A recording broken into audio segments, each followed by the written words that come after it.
Merci beaucoup. Bonjour à tous. Je suis vraiment très heureux d'être ici. Je voudrais d'abord remercier Sidi Mohi d'avoir entraîné tous ces acteurs de ce nouvel écosystème. C'est important parce que c'était un rêve, et pour passer du rêve à la réalité, il faut un peu d'obstination, de folie. Donc je sais qu'on peut compter sur vous voilà, pour le côté folie. Je remercie également M. Louali et évidemment la région de Marrakech pour nous accueillir et pour ce dynamisme, et je vais revenir là-dessus à la fin de mon intervention. Ça va être très court. C'est simplement pour dire que je suis heureux d'être là parce que ça permet de montrer que toute l'innovation n'est pas de l'innovation digitale. On parle toute l'année de digital, mais en fait il y a de l'innovation également dans des secteurs comme celui-ci, celui qui nous intéresse aujourd'hui. C'est un secteur qui est extrêmement prometteur. Vous avez suivi les conférences hier, j'ai demandé à récupérer les présentations d'hier. J'ai moi-même découvert des choses que je ne savais pas, et je trouve que c'est passionnant. Vous savez qu'on est, le Maroc est 7e exportateur mondial de produits des plantes aromatiques et médicinales. On est seulement 23e exportateur mondial d'huile essentielle. Donc c'est un peu un cas typique de la problématique générale de l'agriculture marocaine et du secteur primaire, c'est le déficit de transformation. Si on arrive à transformer ces produits, on peut devenir un acteur de classe mondiale. Et quand vous regardez dans le classement des 7 premiers exportateurs en vrac, je crois qu'il y a 2 pays en voie de développement qui sont le Maroc et le Mexique. Tous les autres sont des pays de l'OCDE. Donc vous voyez, on est sur un produit, un marché qui est extrêmement avancé et qui est adapté aux capacités naturelles, au capital naturel du Maroc. On parle également d'une région, Marrakech, qui a eu la meilleure progression en termes d'amélioration de ce taux de transformation, justement. Parce que c'est ça qui nous intéresse. Il faut un écosystème qui soit profond et diversifié. Et le taux de transformation, à ma connaissance, est passé à Marrakech, on était à 6-7%. Aujourd'hui, on est plutôt entre 15 et 20%. Donc, c'est partant de cette bonne nouvelle, partant de cette dynamique prometteuse de Marrakech sur les dernières années, depuis 2012 à peu près, que cette décision l'idée de mettre un écosystème consacré aux plantes aromatiques et médicinales à Marrakech, qui est la 2e région la plus exportatrice au Maroc, l'idée de le faire ici à Marrakech, c'est parce que cet écosystème est déjà diversifié. Donc ça, c'est le premier point. Le deuxième point, quelles sont les capacités de notre pays? Vous savez qu'en termes de plantes aromatiques et médicinales, il y a 20 000 espèces dans le monde et on en a 4 200 qui sont présentes au Maroc.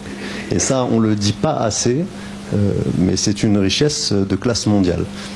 Pourquoi? Parce que quand vous posez la question aux climatologues et aux scientifiques, pourquoi est-ce qu'il y a cette biodiversité au Maroc, ils vous disent en fait, c'est quelque chose qu'on retrouve en Amérique latine.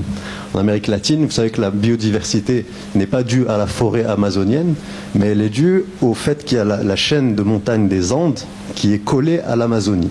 Ce qui fait qu'avec le temps, quand la température augmente ou baisse sur des centaines d'années, les espèces migrent vers le nord et vers le sud. Mais ce qui leur permet de migrer vers le nord et vers le sud, c'est qu'il y a la montagne qui leur permet de changer d'altitude en fonction des températures.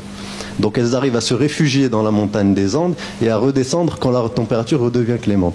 Et c'est exactement le même système qu'il y a au Maroc. On a cette chaîne de l'Atlas qui part du nord au sud et qui permet à ces espèces de se réfugier dans l'altitude et de redescendre le temps que la température redevienne plus clémente. Et donc on a vraiment un spot qui est exceptionnel au niveau mondial, et je suis ravi qu'on ait cette opportunité de décliner un écosystème industriel dans une région comme la région de Marrakech, un peu comme ce qu'on a fait pour la déclinaison régionale du PAI à Souss-Massa, en partant des potentialités de la région.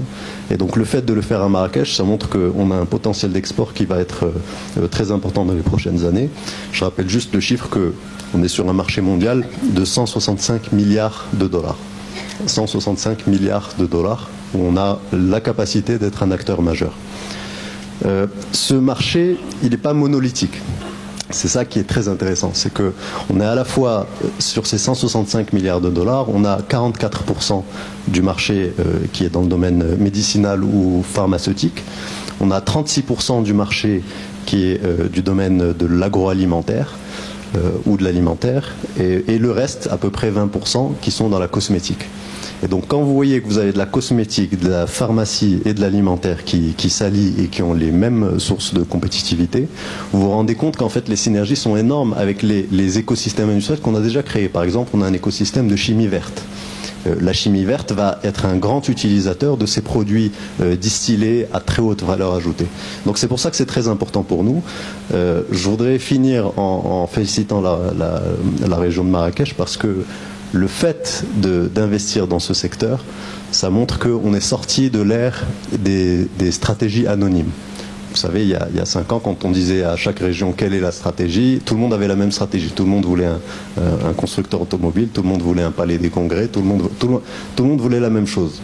Et là, on est en train de monter sur cette courbe d'apprentissage de la régionalisation, de commencer à comprendre qu'il est plus intéressant de concentrer ses moyens sur ses capacités propres plutôt que de plaquer des modèles qui nous viennent d'ailleurs.